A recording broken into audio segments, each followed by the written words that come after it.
And we see many emerging country currencies there suffering at this point. But to our first conversation, the International Monetary Fund recently cut its global economic growth forecast for 2022 to 3.2% in its report titled Gloomy and More Uncertain as the Ukraine-Russia conflict continues to disrupt the global supply chain. Let's talk to Benedict Eguchukwu now, Senior Research Analyst at AfriInvest. Join us via Zoom. Great to have you. Great to be here. Thank you very much. Yeah, so I bet the IMF revised its economic growth forecast. We're seeing 2022, 2023, they're 3.2% and 2.9%. The downgrade is about 4 basis points and 7 basis points. What is your take, and what are the possible, other drivers? We know it's the war in Ukraine. What else is driving this? Okay, so basically, the downgrade indeed indicates some of the materialization of some of the downside risks we highlighted in our half-year report titled Deeper in the Rabbit Hole. And in the report, we highlighted that higher than expected inflation, particularly in the United States and major European economies, have triggered tightening the global financial condition. And despite the slowing activity we've seen so far, global inflation was revised upwards by the IMF due to rising food and oil prices. Now, inflation is expected to hit around 6.6% in the advanced economies and 9.5% in the emerging market and developing economies. This is an upward revision of about 0.9 percentage points and 0.8 percentage points respectively. Also, some other risks included China, the slowdown which has worsened because of the COVID-19 outbreak and lockdowns. And then finally, like you already mentioned, the negative spillovers from Russia-Ukraine crisis. Apparently, we've seen much more negative spillover coming from that area. All of this has kind of further dented the outlook. When we look at the global economy at large, we found out that the downgrade actually reflects a growth moderation in 3 of the largest economies, the US, China, and the Euro area. In the United States, we've seen that the reduced household purchasing power and the higher monetary policy would drive growth further down to 2.3% in 2022. And then in 2023, the IMF expects that it could fall all the way down to 1%. While in China, if further lockdown measures and then the deepening real estate crisis continue to happen, is going to further push China's growth forecast down to 3.3% from their previous forecast of 4.4% as of April. And then finally, in the Euro area, what we've seen so far is that growth has been revised downward to 2.6%, which is just a 0.2 percentage point downgrade. And this just reflects the spillover effect of the Russian-Ukraine crisis, given that they are within the same area and then the tighter monetary policy being implemented. And we see the Eurozone there struggling with, gas issues at this point. But, with this pessimistic outlook by the IMF, do you think a recession, is most likely now? Because we heard the U.S. Fed, Jerome Powell, there saying that there's no recession, in the U.S. Well, at the moment, the current outlook that the IMF sets is not really cast in stone, as we believe that moving forward into the year, there could be a further downgrade. And this is just because of some of the headwinds factors I've already mentioned. But in a situation where some of these, headwinds actually do crystallize, the IMF has predicted or forecasted that the global growth could fall to 2.6% and 2% in 2020, 2022 and 2023 respectively, with the US and EU Euro area experiencing near growth in 2023. But nonetheless, in as much as we are not really expecting a recession this year or possibly next year, we still believe that fiscal and monetary authorities have a role to play in order to ensure that a recession is not likely. On the monetary side, what we are seeing is that inflation is already rising and it kind of presents a clear risk for current and future macroeconomic stability. And it's going to be a top priority for policymakers. And if they don't start increasing the interest rate as they are currently doing, we believe that further stall would actually hike inflation rate further. Then definitely we know that a synchronized monetary tightening across countries will definitely lead to a slowdown in global growth in the near term, but delaying it, like I mentioned, will actually just cause things to be worse. But on the fiscal side, we expect that some fiscal support would be necessary in order to kind of help cushion the impact on some of the most vulnerable areas of the economy.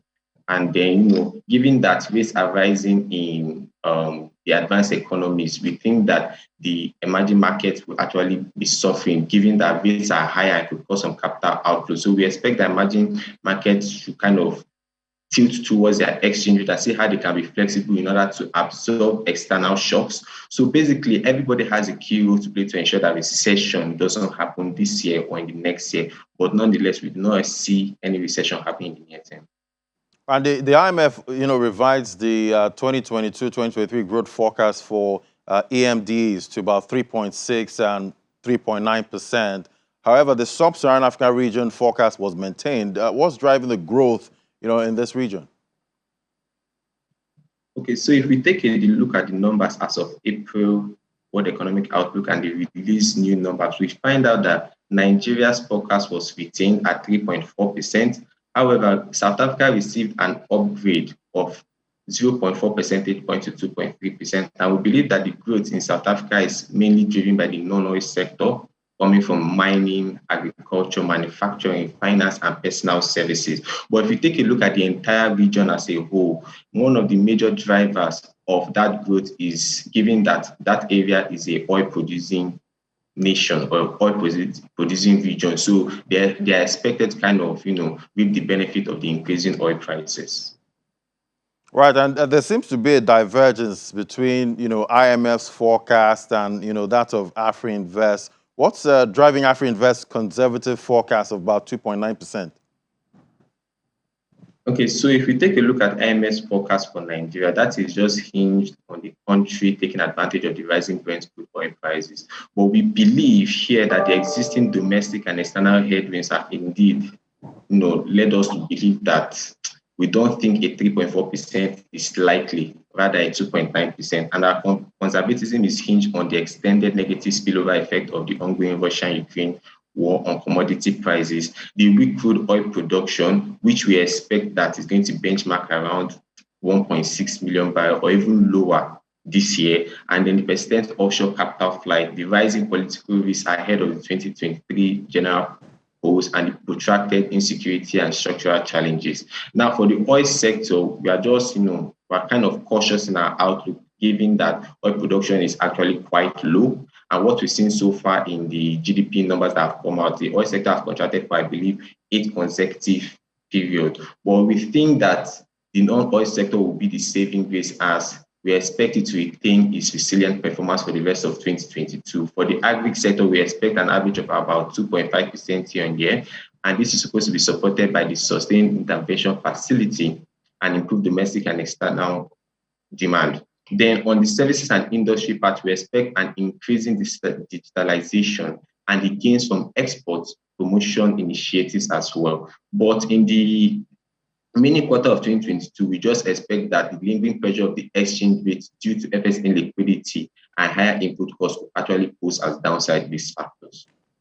And what we've been seeing, FX shortages with most African countries at this point, and the dollar is still strengthening. Do you see, the dollar tapering, anytime soon? At the moment, no, we do not see the dollar tapering anytime soon, especially right now that the US is trying all its possible best to keep it there, because it has indeed reduced import prices for the United States, which is something that they are really benefiting from. So within the near term, we don't see it tapering, given that there's a whole lot of FX restriction, mostly from monetary authorities within the emerging markets. And what do you think are the options, for most of these countries now, struggling with dollar shortage? At this moment, using Nigeria as a case study, right now, people are trying to just, utilize the parallel market, which has resulted in the Naira to dollar rate spiking as high as 700 Naira. And it's expected that towards the end of the year, it could go as high as 850 Naira, if not worse than that. So right now, people are left with no other option than to source FX on parallel market or any other avenue that could help them drive or fulfill their demand. But in the long run, or in the short run rather, we expect to see increased cost measures, because the exchange rate at the moment is ridiculously high. And in the just concluded meeting, the US Fed, raised rates as expected on 5 basis points, but some were actually expecting, 100 basis points to, rein in the rising inflation. But do you think it will impact the target of about 2.0% inflation rate?